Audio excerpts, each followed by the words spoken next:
आज की श्री लीला हमारे श्री नगली निवासी भगवान की श्री द्वितीय पातशाही जी महाराज की है, जिन्होंने अपने महात्मा जनों की परीक्षा ली।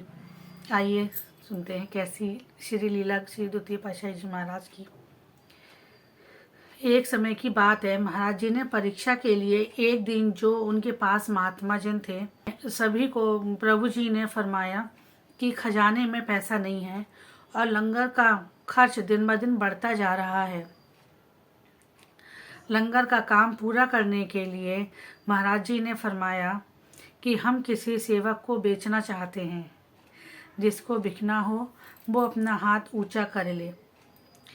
ये सोच लो कि किसी के आगे बिककर नौकर ही कहलाएंगे। सही बात है, अगर कोई हमें बेच देता है तो हम नौकर ही कहलाएंगे।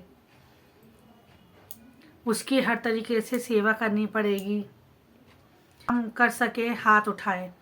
स्वामी जी ने कहा जो नौकरों वाला जो काम है, बिकने के बाद हम नौकर ही कहलाएंगे। अगर ये जो काम कर सके तो वो अपना हाथ ऊंचा कर सकता है। फिर स्वामी जी ने फरमाया कि हम उसे बेच देंगे। ऐसी मीठी बाणी सुनकर जो प्रेमी थे वो फूले नहीं समा रहे थे, शुक्राना करने लगे। सभी के दिल की ये इच्छा थी कि मैं बिक जाऊं।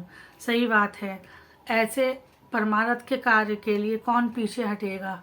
हमारा तो शरीर ही गुरु महाराज जी का दिया हुआ है। हम तन मन धन सब उन्हीं को ही अर्पण है। तो ऐसे कार्य के लिए सबने अपने हाथ खड़े कर दिए। मुझे बिकने की आज्ञा, सभी गुरुमुख जन कहने लगे कि गुरु महाराज जी मुझे बिकने की आज्ञा जरूर दें। फिर परीक्षा को और कड़ा कर दिया गया। जब महात्मा जन सब लोग तैयार थे बिकने के लिए, तो श्री गुरु महाराज जी ने परीक्षा को और कड़ा कर दिया। फरमाया हमारी इस आज्ञा को झूठा ना समझें, हम जरूर बेचना चाहते हैं। जब आप बिक जाओगे तो लोग आपको नमस्कार नहीं करेंगे।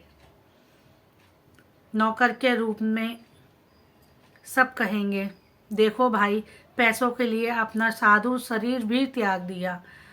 तब सब आपको यह सुनकर बड़ा दुख होगा। फिर इस मन को कैसे समझाओगे। लेकिन वैसे ही सेवकों की ऊंचाई भी है। कैसा प्रेम अपने मालिक के प्रति। जितने भी महात्मा जन वहाँ उपस्थित थे, उन्होंने श्री चरणों में प्रार्थना की कि हे मेरे सतगुरु, हमारा तो मन भी आपका है, तन भी आपका है। आप जहाँ चाहोगे हम वहाँ रह लेंगे।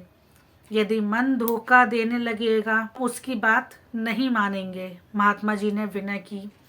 परमार्थ में सबसे बड़ा दुश्मन जो होता है वो मन ही है। इसलिए दाता जी हमें ये सुअवसर प्रदान जरूर करें। महात्मा जी की नम्रता पूर्वक विनती की महात्मा जी ने कि हमें सुअवसर दें कि जो शरीर गंदगी का थैला है गुरु जी की आज्ञा में काम आ सके। फिर अरदास की, दाता जी हम तो आपके दास हैं, आपकी जैसी इच्छा है वैसे ही अपने पास रखना। प्रेमियों को ये भाव देखकर प्रभु जी बहुत प्रसन्न हुए। एक महात्मा जी की तरफ इशारा करते हुए बोले, मीठी बाणी में फरमाया कि हम आपको बेचना चाहते हैं। महात्मा जी का नाम श्री परम ज्ञानानंद जी था। यह सुनकर महात्मा जी की आंखों में आंसू आ गए। इतनी खुशी कि बयान नहीं किया जा सकता। हाथ बांधे प्रार्थना की कि दाता जी हुक्म दीजिए कि इस शरीर को चीरकर आपके पवित्र चरणों में रख दूं। बस आपके कहने की देर है। फिर श्री गुरु महाराज जी ने फरमाया, ठीक है, आप रोम रोम अर्पण करने को तैयार हैं। हमने भी ये रचना इसीलिए रचाई कि देखें कौन तैयार है। दाता दीन दयाल जी ने फरमाया, ये परीक्षा थी।